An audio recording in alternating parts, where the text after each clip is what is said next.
All right. Hey, everybody. Welcome to the Entrepreneur Motivation Podcast. I'm your host, Chris Bello. And today I've got Nick and West Paschal, right? Not Pascal. Yeah, Paschal. Paschal. So You got welcome it to the right. show, guys. Yeah, thanks for having us. Yeah, it's great to have you on. And we're going to be talking about the cannabis industry today. I definitely have not talked to any guests about this just yet. So I'm going to have a lot of noob questions that you probably already are way far, in front of at this point. Because you guys have a couple questions that you get often, I'm sure, with your clients, right? Like, hey, what's the due diligence and whatnot? Yeah, a little bit more enterprise level stuff, but Yeah, so I'm going to ask a couple of talk about green the good questions. Like to hear, yeah. Yeah, so let me read a little bit about your company real quick, just so the audience gets a feel. So Alpine IQ helps retail cannabis enterprises with the most challenging problems they face every day. Their suite of tools helps power multi-state, multi-country business units across marketing, inventory prediction, audience analysis, and M&A activities. So you guys are serving the cannabis industry with technology. Yeah, so I mean, everybody talks about like kind of getting $1,500, grabbing an acre, and growing a bunch of weed in their backyard. That's what I would assume. Yeah. Yeah, you're doing kind of CBD makeup or something like that. We don't touch any plants or products. We just facilitate sales, marketing, promotions, enterprise compliance. So like across state lines, depending on where you own retail stores or where you're selling products as a brand, you have all sorts of compliance problems that you have to solve. One of those could be as simple as like a data privacy piece. Like if you collect emails for MailChimp, for example, in Colorado, you can't use those emails across state lines. Wow.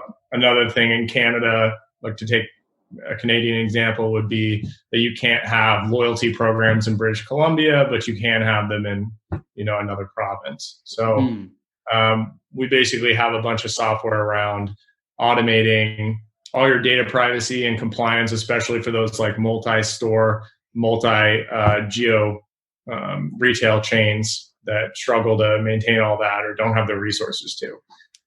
So it's pretty enterprise. On top of that, we have like full CRM. We're working on online shopping so that you can order. And especially with COVID, that was like a big deal, getting our startup off the ground mid-COVID. Right. So yeah, lots of different things that we work on, but definitely more the enterprise level. Awesome. And then in terms of like titles, you're the chief executive officer right now, and then Wes is the VP of sales. Yep. Awesome. Yeah. How do you guys structure your teams? Like, do you have a team already in place? I know you were just talking before we hit record, you need to get some VAs. Yeah. No, I was just jealous of all your 4-hour automation stuff over here. Yeah. So I guess I could just kind of take you back a little bit. I mean, so I'm a serial entrepreneur. I had several other businesses. I had one business I started in 2012 that was marketing based, just sold that in December. Congrats. I remember seeing that. We're friends on social media, so I saw that. Yeah. So that was exciting. But last July, I was talking to West about, so he lives in Seattle. I live in Dallas. And kind of just to keep in touch, I mean, going back to the really early days when we were like 13, I mean, we grew up basically on video games. So we still to this day play video games together to like catch up after work. And last July we were playing games and we just got to talking about, some of these cannabis brands, how they solve problems. Wes was working at a company called Tilray, which is arguably kind of one of the largest cannabis brands in the world. I think they export to probably over 25 countries at this point. Wow. They were the first ones on the NASDAQ, right, to be listed? I believe so. I think they were first, if not second, one of the two. But when I left, I know that they were in at least 13 countries they were exporting to. I'm not sure what that number is up to now. Yeah. Okay. Yeah. So Wes was working there, and I was just asking, nitpicky questions on how they handled problems and compliance and marketing, since that's where my brain was at, and basically found some answers that were, there's a giant gaping hole here, and we should probably solve this. So kind of fast forward, we started developing in July, really had test cases, test retail stores all the way through December. kind of put the brakes on looking to raise funds, because with this startup versus my previous ones, I raised a lot of money in the past over several rounds, and it's really draining, and there's a lot of problems that come with getting money. So, I mean, all that worked out on the last one, of course, but for this one, we really wanted to grow it organically, not be pressured to build things that might not have been in the wheelhouse we were trying to go down, which is really important to me. I want to be really authentic, have a good team. And then I was talking to West about, coming over out of Tilray and helping me out with sales and kind of using his domain knowledge to do something together. Our dad did something with his brother in the 90s that was wildly successful, and we kind of wanted to give that a shot and do that for the first time. So we got West out of Tilray. February 24th was basically ground zero, day one. COVID hit about, a week later. I mean, it was kind of already hitting, but not in the US. Yeah. And then, and now it's the end of May, and we're at over 110 million in cannabis orders processed through our software. That's amazing. So we took a very long time to test before we really went live. Very cool. How about you, Wes? Do you want to talk a little bit about your background? Maybe, I know Nick just talked about it a little bit as well, but what was your thinking? I know you said you studied agriculture before we got on the call. Yeah, I think if you went back to 2016 when, I was fresh out of school, I would never have thought that, flash forward a couple of years later, 4 years later, I'd be, directing sales for a cannabis related company. Right. And then I would have, a decent amount of experience in the industry. I've been in it longer than Nick. I'm running on 2 years now. Which, in cannabis, I feel like it's like dog years almost. So, right. But, fresh out of school, I did a little bit of sales work in the petrochemical industry, and I really enjoyed I'm all about people and building relationships, and, did that for a couple of years, but wanted to do something where I was really passionate about the product, both from a medical and recreational standpoint. And so had the opportunity come up to go work for one of the big dogs, in the industry. Tilray, like Nick said, one of the first to go public. They, gathered a ton of money, and they had a lot of great vision for, where they thought they saw the market going. And so I moved over to Tilray. I went from Atlanta to Seattle. I drove 41 hours across the country, and jeez, it was in a U-Haul. It was very much that taking a leap of faith thing that this was going to work out in the long run. And over the course, Tilray being public companies don't have the ability to participate in the cannabis market in the United States. It would get delisted from the NASDAQ if they touched plants on this side of the border. So most of their operations were in Canada.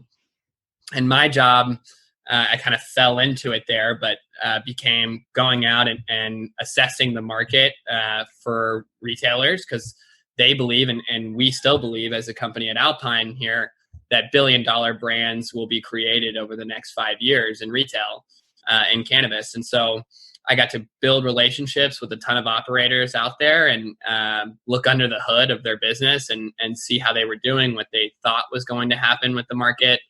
And that also allowed us to look at the tech solutions that people were going out and signing up for.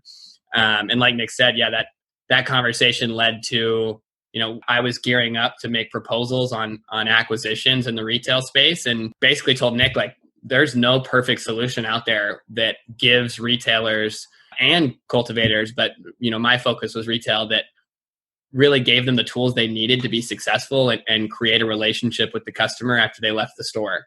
It's cannabis being, many consider it to fall into the vice category. I think a lot of people in the industry would say, no, there's so many medical applications, it's hard to classify it as a vice. But, there's so many restrictions on marketing because of the way that it's perceived, from a regulatory and a public perspective. So having tools to create relationships with their customer after that, 8-9 minutes that you have them inside of your building, it's difficult, especially, when you're not allowed to talk about how it makes you feel, the type of activities that you can do on it, how it tastes.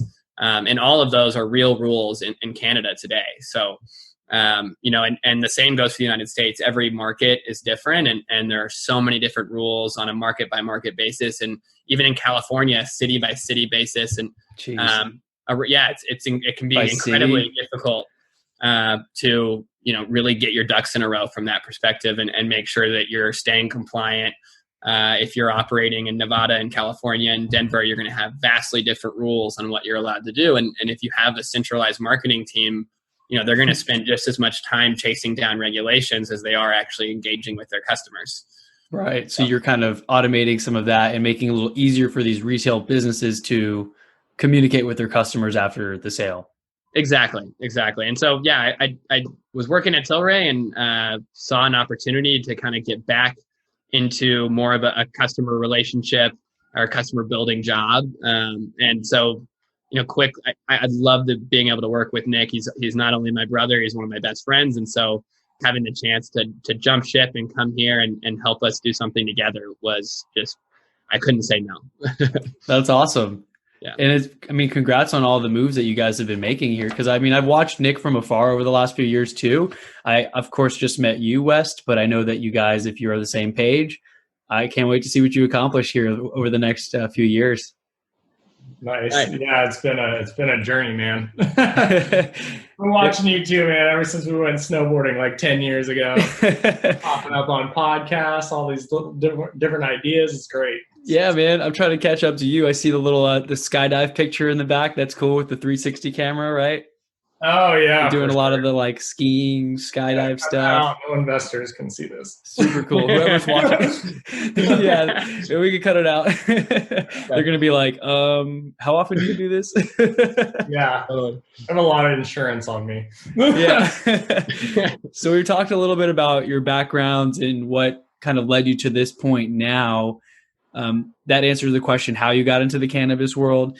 I guess let's talk a little bit more about those marketing restrictions and the data compliance. How do you guys even go about doing that research? Like, do you have to sift through regulations or get attorneys involved from different states? It just seems like so much, right? Yes, and yes. So we have the first pass. I basically went through every single bill by state and read all of it.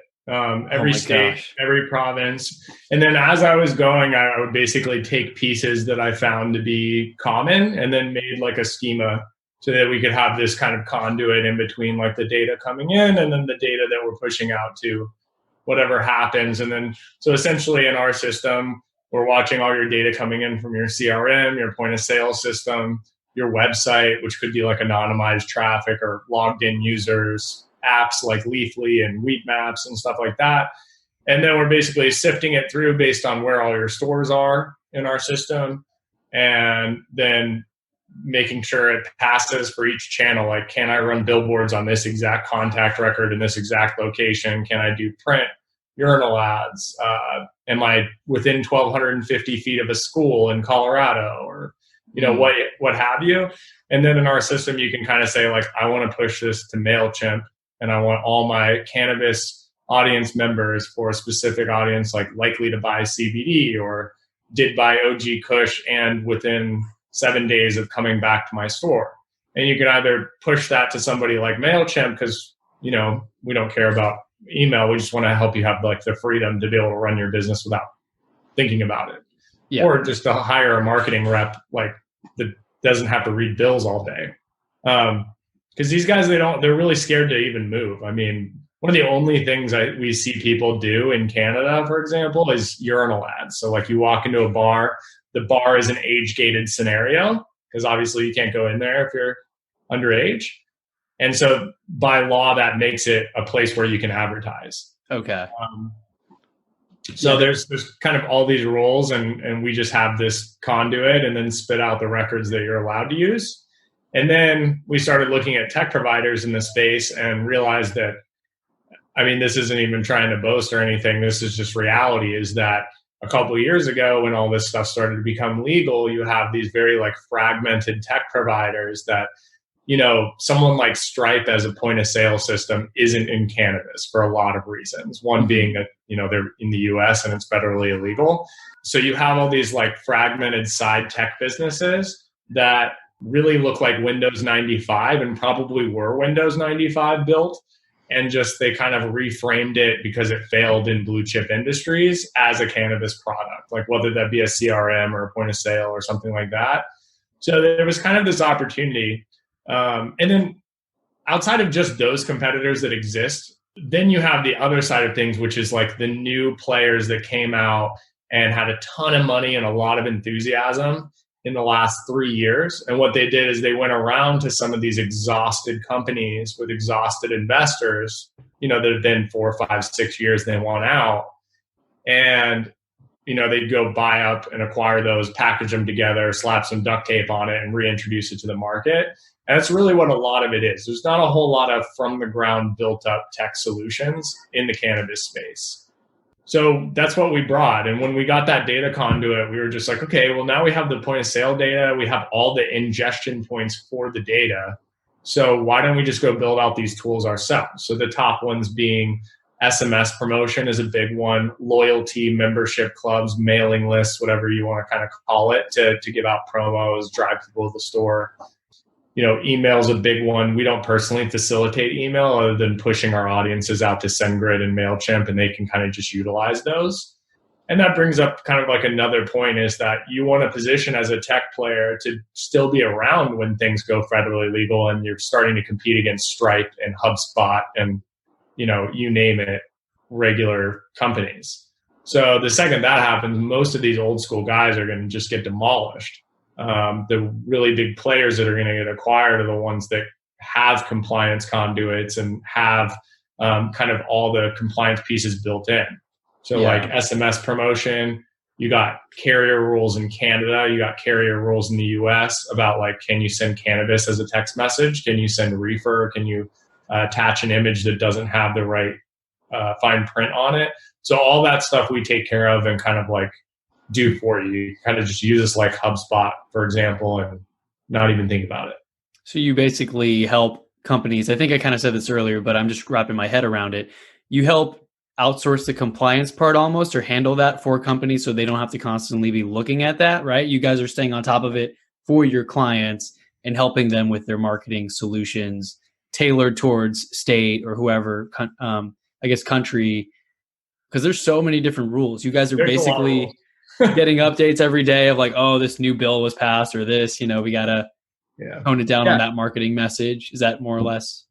No, absolutely. And we've built really good relationships through our partner retailers that we're already in with their regulators. So we're constantly checking in to make sure that we're staying compliant, we're staying on top of new changes. Because it really, like I said, it can get all the way down to the municipality itself. So that's crazy. Because at least for me, like I'm in real estate, right? And my broker, I have my real estate license. My broker basically gives me the updates. I talk to the compliance lady. She speaks like once a month, and she's like, by the way, there's this new form we use for this, or if you're going to put a house up for sale, you can only put a sign in front of the yard for 1 day. That's like a new rule that recently happened because people were putting signs up and, doing like sales before they really marketed it to the whole public. So those are the 1 or 2 off things that happen, but it's like statewide for the most part. Like whatever happens here in Houston, like that's the case in Dallas as well, in Austin. But for you guys, it could even vary by city. Like you said, in California, different cities have different rules. And you say Colorado, it has to be a certain amount or certain distance away from a school. Mm-hmm. So it's pretty wild, and even to add even more chaos to the mix. In many places in Canada that we're active so far, we have multiple partners that are being told different things by regulators. So it's not even just about what the city and the province or the state says. It's also who is the individual agent assigned to slap you on the wrist when you do something wrong. And cannabis as an industry has survived entirely out of what I call creative compliance or even more creative non-compliance for the last 55 years. So having a pulse on what's going on, what the spirit of the law is in certain places, like Nick called out, British Columbia and Saskatchewan have a no loyalty program policy, and different regulators in each of those provinces have had different opinions on, is that merely to prevent inducements to purchase? Is it merely to stop the type of relationship where you're giving points based on value of purchase, or are mailing lists okay? I mean, it's all this kind of gray area that we have a team that is constantly working to check and make sure that the language is completely compliant from the local and national law, but also to make sure that we're pushing that creative compliance as far as we can. The customer deserves to have a strong relationship with the brands and retailers that are serving them. And, we want to help facilitate that in every way we can. Yeah, I think that's very important. And compliance, I get what you're talking about the gray area. Sometimes it's like, hey, is this compliant? You ask the question, they're like, technically, I think so. And you're doing the best you can with the information that you have. And then full well that things are going to change over time. So that is a very interesting space where you guys are in. And it makes me not want to complain as much about my compliance department in real estate, because half the time I'm like, really, this is not compliant, or this just changed again. But it sounds like you guys are dealing with daily changes in some cases.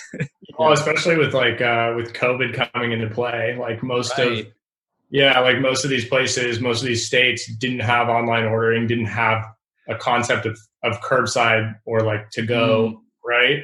Right. So overnight, you saw provinces like rushing to do, how do I take my expertise from being an in-store focused person, and I have no staff that's ever done digital, to like, oh, now I have to be a Shopify expert, or I have to have an e-commerce, masterclass degree. Talk to Chris, and it was just crazy. I mean, the first couple of weeks were insane. People were just running around trying to figure out how to get online, how to sell compliant online, how to take orders. Most of the time, it's you reserve your order online now, and then you can come in and pick it up, or maybe do a car like drop off type of thing. Yeah. Totally. Almost every province before COVID hit had a rule in Canada, had a rule around not listing prices online. And then, like Nick said, overnight, that not only did they have to change the rule from saying, you're not allowed to have click and collect, curbside pickup, e-com, but then all of a sudden they start saying, well, you have to with good reason, limit the number of people in your store. You have to put up plexiglass, change all of these operational things that you would just normally be doing. And then, like Nick said, you also are mastering an online presence, and that wasn't allowed to you before. It's a shame that it took a pandemic for regulators to understand that there are immunocompromised people out there that need those types of services. But then to throw it onto a retailer who's struggling to make the business function with all of these restrictions, and now you're going to give them a whole new set of operational changes that deals with the e-com platform. It was really just a whirlwind of events that, go ahead. Oh, no, I was going to say, and then there's the other side of it, which is during COVID, you can be a black market retailer, not pay any taxes, sell through Instagram, and not get shut down for it. Yeah, that's a Canada specific. I mean, the U.S. obviously has a black market too, but yeah, in Canada, they're constantly trying to extinguish the black market, and it's a lot more difficult than you would imagine.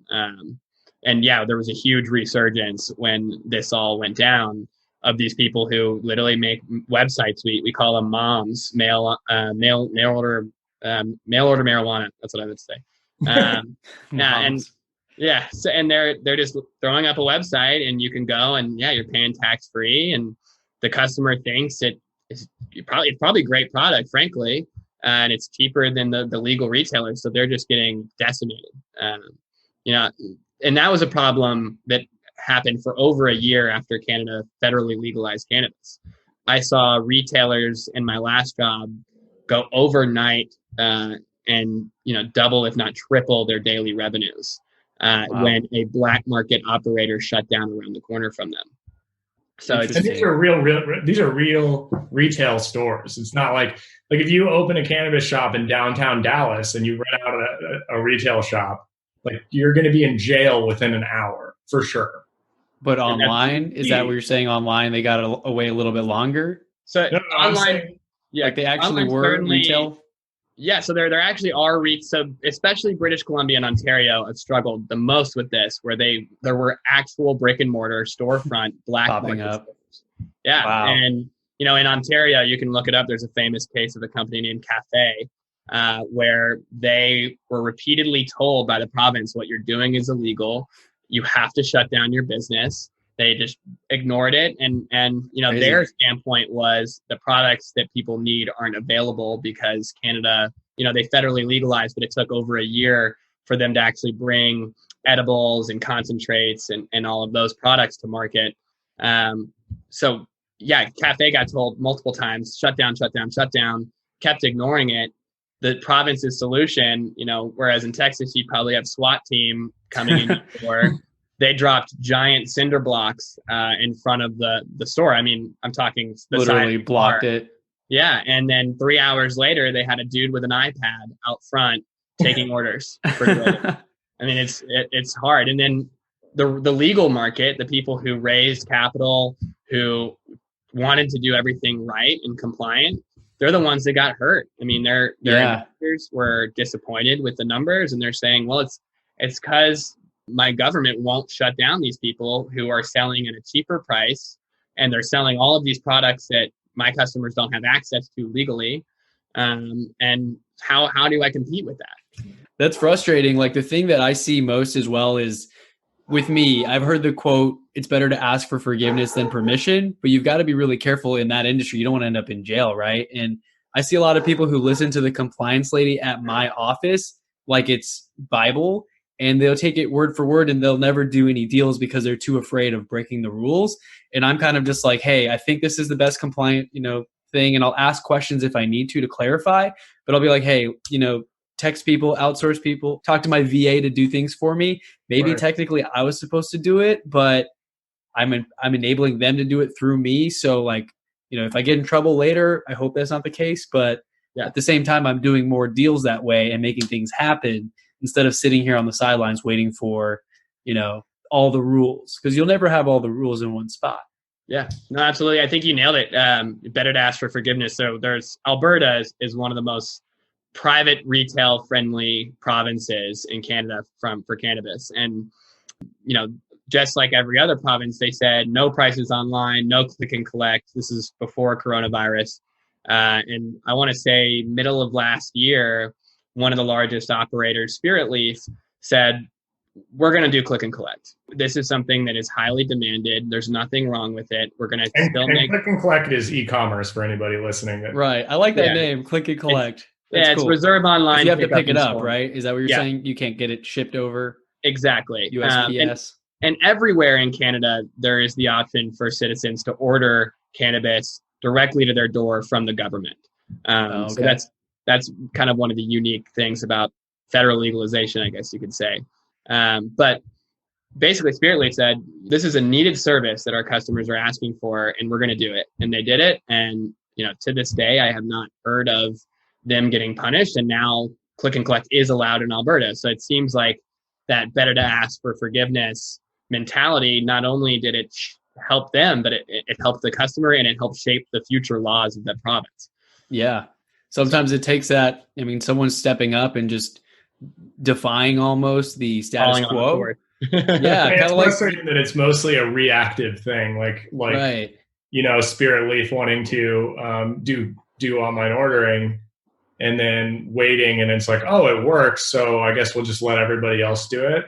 And COVID, same thing. Oh, these people actually need it, and we're not going to get in trouble for letting this loose right now. No one's going to bat an eye. We're going to make a lot of money during this time as a province, whatever. So it is very reactive, like any government regulations seem to be. But yeah, if you push the envelope a little bit, it seems to be the most innovative brands with the highest ticket order prices on average are the ones that kind of push the envelope a little bit, like you're saying. Right. They kind of lead the way in terms of regulation and no worries.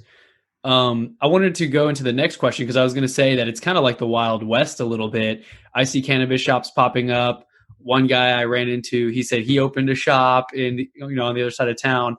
Where do you guys see mom and pop stores in the next 5 years versus those larger corporate operations? Like, how do you think that's going to play out? Yeah. Like I said earlier, I think billion-dollar retail brands will come out of the cannabis industry over the next few years. I definitely believe that. But at the same time, I also think one of my favorite cannabis store experiences is in a little town named Salida, Colorado. It's the Tenderfoot Health Collective. I've gone to them every year that I go back to Salida. They remember me every year. They remember my family that I've brought in. I absolutely believe that in the future, there will be strong locally owned, locally curated cannabis retailers that provide that kind of experience to the people who want it. I also think that those big corporations, if they have a good focus on what the end user wants, they're going to be successful too. And there's going to be a place for both in the long run. Much more so, I think the cultivation side is a little bit more hard to see into the future. Once interstate commerce and international trade opens up, what will happen to the hundreds of thousands of cultivators across the country? It's going to be a lot more interesting. But from a retail perspective, there has to be craft cannabis. There has to be locally owned businesses. And, I think a lot of states are doing a good job of starting to craft certain regulations into their cannabis laws that help kind of right some of the wrongs that have happened in the past.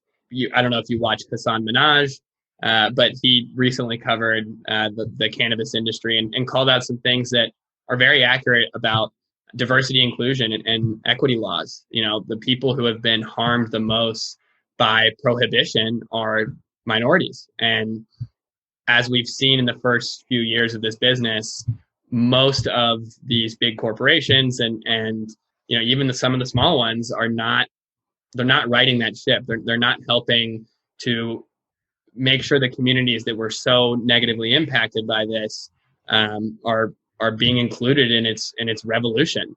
And so you see states like Massachusetts, they're one of the ones that comes to mind immediately, where they have really good social equity clauses that are built into their Cannabis Act. And I think that's going to help support those local businesses that will hopefully become staples in their regions and create these kind of regional dominators, so to speak. Awesome. So basically you think there's going to be some big brands to come out of this, but there's still plenty of opportunity for companies from A to Z in the space. Absolutely. Cool. How about you, Nick? You kind of mirror those thoughts as well? Yeah, no, that's great. I would say Illinois is doing a good job with that as well. And then, if you look at the stats on funding, I would say that ancillary businesses are probably the biggest winners for the next 2-3 years versus massive funding from the cultivation standpoint. Mm-hmm. Wes pretty much covered it, but that's all I would say extra on that. Yeah, and I like the angle that you guys are taking to it, because you're serving the industry as a whole. You're not going in there and competing with the actual growers. What was the correct term for that? The cultivators. That's a nice fancy word for it. Yeah. So you guys aren't directly competing with the cultivators, but you're actually servicing everyone in the industry now and providing that service to reach out to their clients.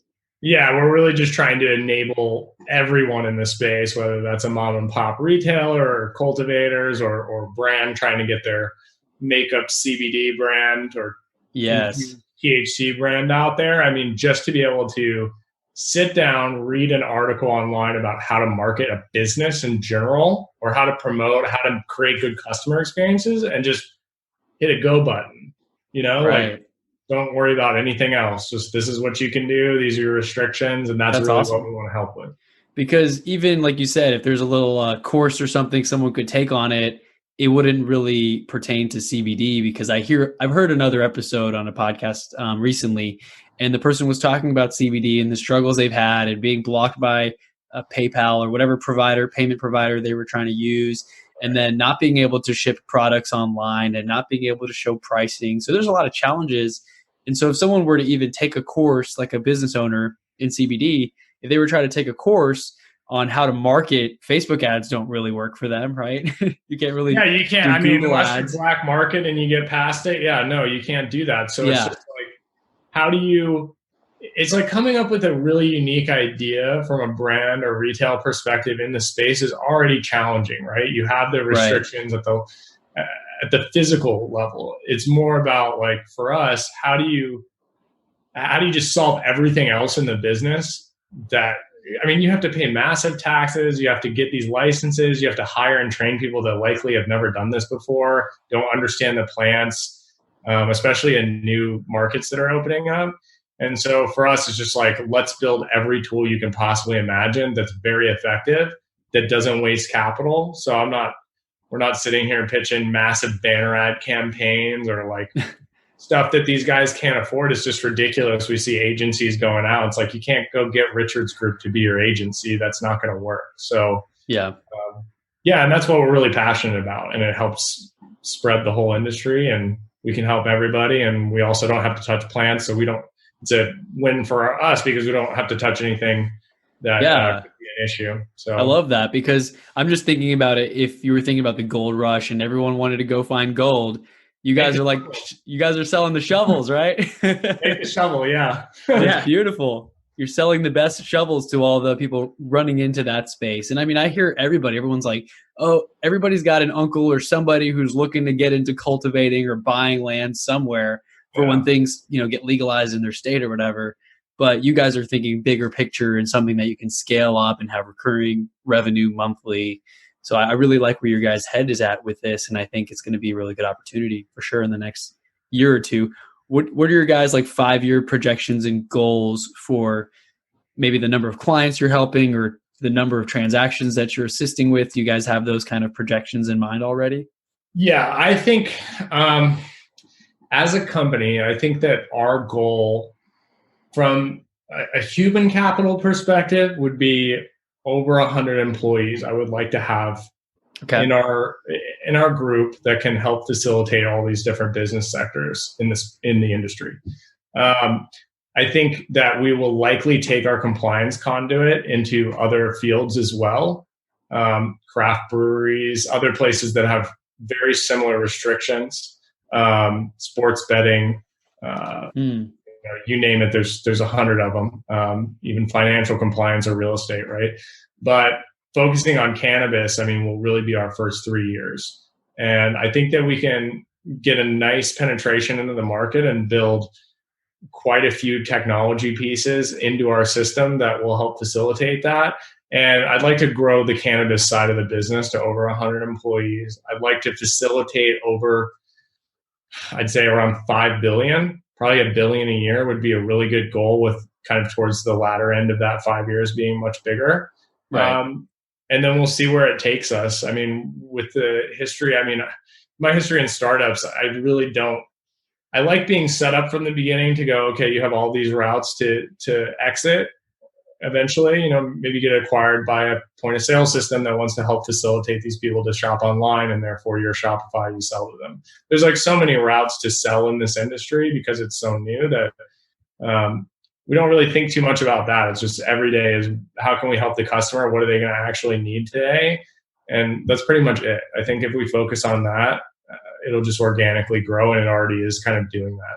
Yeah, that's interesting what you said there about the technology piece. I think that I'm just thinking the way you guys have the compliance and you navigate through that and the complexity in the database and how you can effectively communicate, hey, for this city in this state at this time, this is what you can say and what you can't say. If you're able to manage that technology piece, you could easily, I would imagine, move that into compliance for other industries, like you were saying. Like that could be a little spin-off as well. Because I'm just thinking in my head, I'd have it on Google Sheets, and how would I use formulas to say in this city at this state, it spits out what you can and can't say. So that part alone is like the database and information management. I think that's pretty huge right there as well. Yeah, for sure. And even in like financial compliance, like if you want to go do wealth management or something, some of those ads, you have to run those past the compliance officer, which is a third party person, to do an audit, like a physical audit of what you're about to send out and get the green light. So like those types of things won't be as automated, but like we already have that for the cannabis side, and we'll hopefully offer that for other industries. But we're so passionate about cannabis. We see so much opportunity here that we'll be focused here for a while. Yeah, I think you guys have a pretty big handful of stuff you can work on with that industry, especially because it's still kind of the Wild West. I'm sure things are becoming more solidified as regulation rolls out, but there's still a lot of unknowns, I would imagine, right? I mean, there's still so many states and so many countries that haven't rolled out recreational that these will Right. be around for a while. I mean, I remember when I was 15 going, oh, they're going to start getting this stuff out in Colorado here and there. And I lived in Colorado. It's just like, we're still doing this. It's 2020. And it's just, I mean, yeah, we've made significant progress, but it's going to be a while. So Absolutely. Every time a new state pops up, they have new rules that no other state has ever done. Yeah. Or they're like Oklahoma, where they just said, we got no rules. All you need is $1,500. Yeah. It really is. The Wild West is a good moniker for it, just because we never have a boring day at work. And we were constantly, it's not just the challenges around compliance. It's also understanding the customer. And one of the things about cannabis and its, march towards normalization is the customer doesn't even really know what they want. That's very true. I've been consuming cannabis, since before I was in the industry, and moving here, I'm a drastically different consumer of cannabis today than I was before I lived in a legal state. And that's because my understanding of the plant itself and what properties are actually driving my experience with it, that it's just totally reshaped how I consume and enjoy it. And that's something that's lacking in a non-legal market. And honestly, it takes years, even once a state or market legalizes, for people to actually make that journey. I look again at Canada, where customers, still today across the board feel like they go in and almost always ask the question, like, what's the highest THC product you have? Which, when you really become, when you develop an intimate knowledge with the plant, you start to understand what's driven by aromatics and terpenes much more than just sheerly the amount of THC or CBD that's in it. And it's all about balance and finding the method of intake that works the best for you. There's a huge percentage of the population who's almost completely unaffected. I wouldn't say huge percentage, but a percentage of the population that's not even affected by edibles when they eat it, because it's converted into a different chemical or different drug. It's converted from delta-9 tetrahydrocannabinol to 11-hydroxy in your liver. So there's people who can consume edibles and never feel a thing. And then, there's people who have a hypersensitivity to it, where I think it's an even smaller group of the population. Every time they try it, it leads to a disastrous experience for them.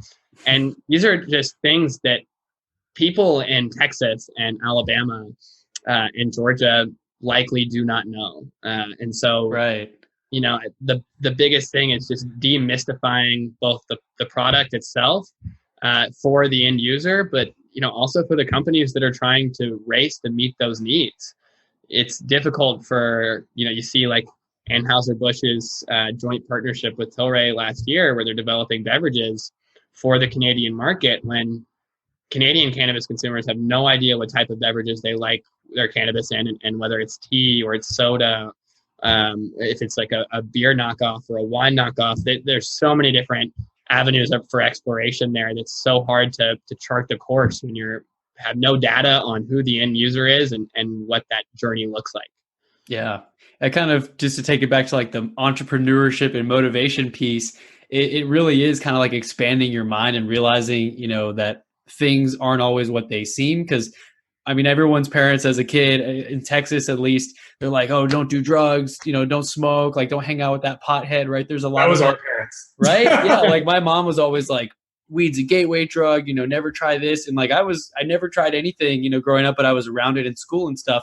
And I was always surprised to see, not saying that you should or should not do it for whoever's listening, like, do your research and make your own decisions. But I would always point to so many examples of very smart friends that I had to my parents. I'm like, hey, so-and-so is a 4.0 student. You know what they do? They smoke, and this person and that person. And so I always struggled with that. And I always told my mom, like, hey, I know so many smart people that do this recreationally. So like, they're still fine. They're doing okay. And now that it's becoming legal, it's like, oh, this could be something that could be helpful for some people to relax or whatever, medicinally, or, stress, anxiety, all those different side effects that CBD is supposed to help alleviate. And I'm one of those people who don't know. Like if I were to try something, I have no idea. What do I ask?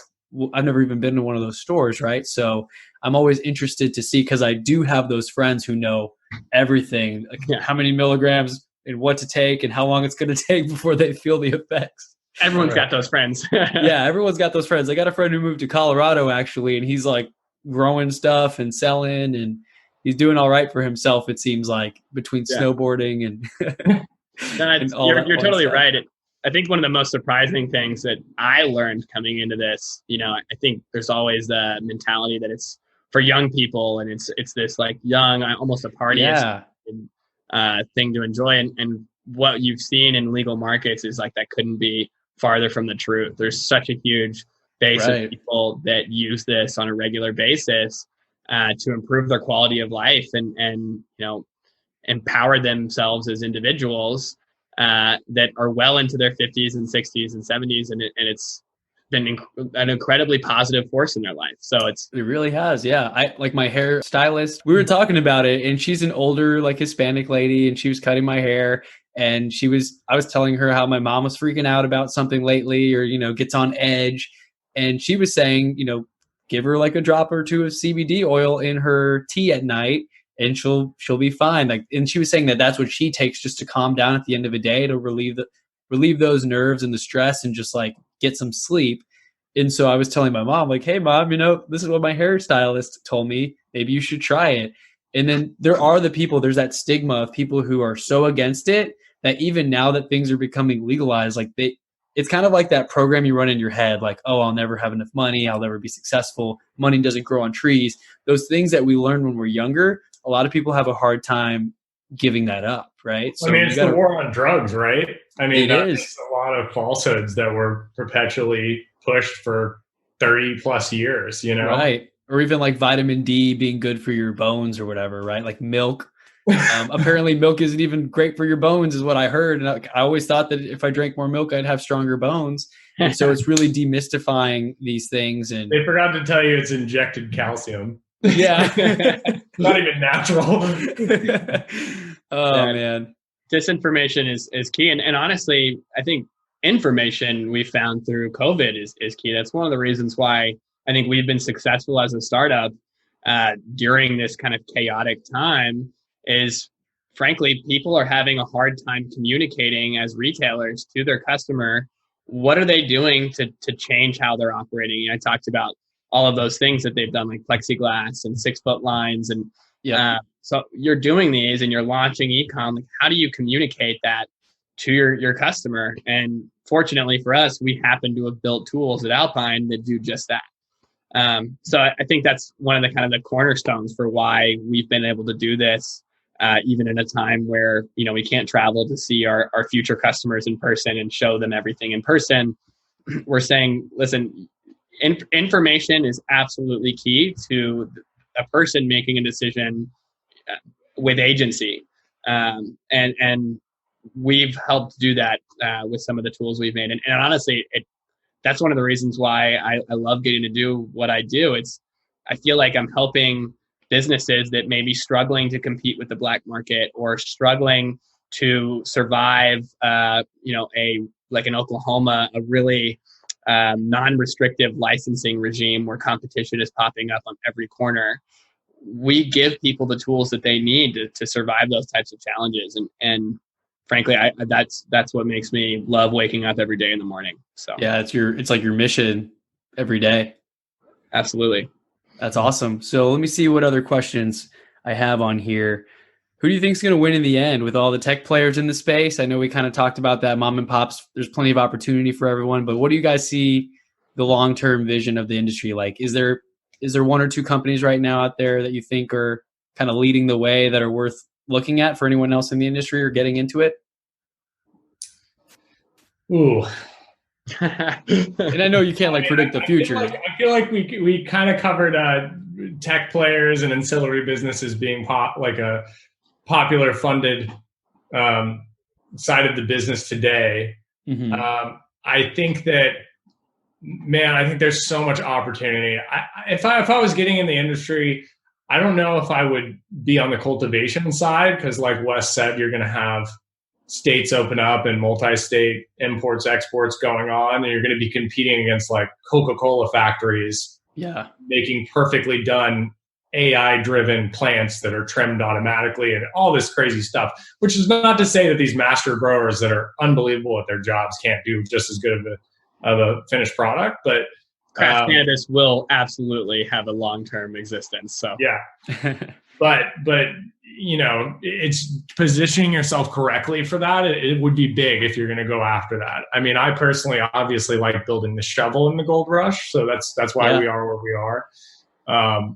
But you know, it's interesting right now, especially with COVID, especially with all this stuff going on, and kind of the last couple of years of like, okay, you have all these public companies coming out of the water, and they have unlimited funds, and now you're seeing a lot of pullback where they're like, oh, well, you know, we made some mistakes here, like big mistakes, and we're burning hundreds of millions of dollars a quarter, and they're really having to switch gears.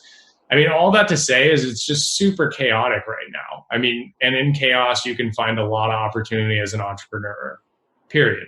I mean, that's all it is. So, I mean, asking around, doing the right questions, you can find some good things to do in this space. As far as companies that I really like, I mean, big people, I mean, I really like what High Tide is doing at their retail chains. They're really kind of pushing the envelope, but they're doing it in a very like customer-friendly way as far as their marketing and promotions go. I think that companies like AdLoop, like Dutchy for online ordering are moving in the right direction. And I think COVID really helped them out. But yeah, I mean, just don't build something that looks like Windows 95 and you should be pretty good. Yeah. Right. Windows 95 doesn't work in 2020 very well. No. And there's countless examples. The last thing I'll say to that point is it's really hard to bank on a winner right now because they may not exist yet. You know, the person who makes this perfect retail chain that becomes the Starbucks of weed, you know, they may not exist because their market, it might still be illegal. You need people who love retail and love getting under the hood of what the customer wants. You need people who love the plant and know how to grow something that's never been grown before. There's so many pieces to the puzzle on what makes a successful multi-vertical cannabis business work. Well, not to mention the changes of, you know, it's not necessarily just a guy in his backyard making craft cannabis either. Like, yes, that will exist, but you know, and not only is it that, but it's, you know, the AI-driven big master grow labs that are the Tilrays of the world and those types of things. But then you have the new stuff that's like CRISPR technology and DNA splicing and making stuff happen with the plant that's never happened before. And that stuff is, you know, could really very, very well make the next Starbucks, like Wes is talking about. Yeah. Terrifying thought, but it's also terrifying. Talking about that guy, that 1% of guys that just has their head explode on this stuff, it's probably going to be from somebody like that. I just can't wait to see non-GMO on the side of the cannabis branded bag. That'll be the day when I can like go to Sprouts or Whole Foods and just like buy it there, you know, just like next to my cheese or whatever. I mean, that day is already coming and already here in many places. Like the CBD craze or the CBD bubble or whatever you want to call what's happened with CBD over the last few years. You know, it's people putting a chemical into products that are already on the market, you know, shampoos and makeups and all these wonderful things, but not having the education back piece of actually telling customers like what is it about this added product, this added chemical in what I'm buying that's going to benefit me? Is it at the right dosage? How is it actually interacting with my body? And I think that when you get to that big box stage, there's a lot of that gets lost. So it's going to take years and years and years of disseminating information across multiple businesses for that customer, for everyone in the United States and the world, really, to understand what it is they're buying, why they're buying it, and why are they paying $12 extra for makeup that has a little bit of CBD in it. The education piece is going to be pretty huge in that market as well, especially for the people who don't know about it, like we talked about earlier. And I'm wondering maybe even some kind of like survey or quiz that people can take to figure out, they can answer a couple questions about themselves and maybe it spits out what products you recommend, something like that. That could be some technology out there, right? Because you said everyone reacts differently to different things. Totally. I think, it's hard to chart that path, right? You don't know how. A survey will definitely not be the solution there, but maybe we get some DNA from 23andMe. Yeah, 23andMe, they're like, this is the one that you need to have the best experience or alleviate your pain in the most effective way. Yeah, I mean, right now we're definitely we're probably I don't know another vendor in the market from a retail perspective that's using machine learning at the scale that we're using it. So like we're watching all these transactions, we're watching what you order, we're watching kind of different things like what videos are you watching, kind of what's your age, gender, location, basic demographic info, and then trying to make a profile, feeding it into some machine learning that spits out, these are the likely products that you're going to want to bundle next time you come in the store. These are the likely things that you might enjoy. But there needs to be a plethora of data that comes in for the next couple of years before that becomes to the point where you could kind of decide, okay, this is a perfect right. product. Kind of like how Spotify, Netflix, they know exactly what I want to watch or listen to next. And I'm like, oh, I actually really like this. It's a combination of all my other historical data. Yeah, exactly. So hopefully we'll get there one day. But I mean, that's the benefit of being earlier and doing all this data storage for all these retailers is that we'll have the clearest picture of the US and Canadian market, and hopefully we'll move to other markets after that. Awesome. Well, is there anything else you guys wanted to chime in on? Anything we missed or forgot to talk about that could benefit the audience, whether they're struggling with a new idea or tackling a market that is not quite solidified yet in terms of regulations and whatnot?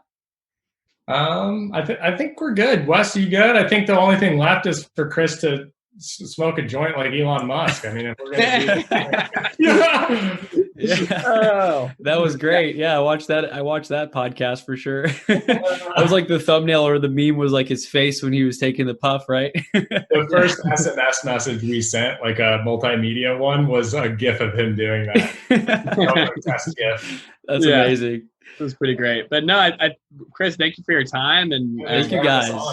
Yeah, we appreciate it. Yeah. So where can our audience go to learn more about you guys, your company, and maybe connect with you on social media? Yeah, we have a Medium blog that we like to publish really unique articles on, deep dives into the insights and the data that we collect, anonymized, of course. We're pretty active on LinkedIn, Facebook, and Instagram don't really allow us, unfortunately, yet. But right. That's okay. But yeah, alpineiq.com and go from there. I'd love to talk to you guys. Awesome. And Wes, were you going to say something too? He said it, alpineiq.com. Alpineiq.com. I'll link it up in the show notes for you guys. And then if anyone wants to reach out, they can get a hold of you through there. And Wes and Nick, it was awesome having you on the show. Nick, great to catch up. And Wes, great to meet you. And keep me posted on how you guys do, whenever you can ship stuff through the mail, you can ship something my way. We could get that gift. You got to talk to old DJT and Uncle Sam about that one. But right. Oh, man. Yeah. Well, hey, we'll be in touch. And then I'd love to do another, progress check-in whenever you guys are ready, just to talk about any developments or any pivots or anything as you continue to progress down uncharted waters. Yeah, for sure. Sounds good, man. Thanks for having us. Awesome. Thank you, guys.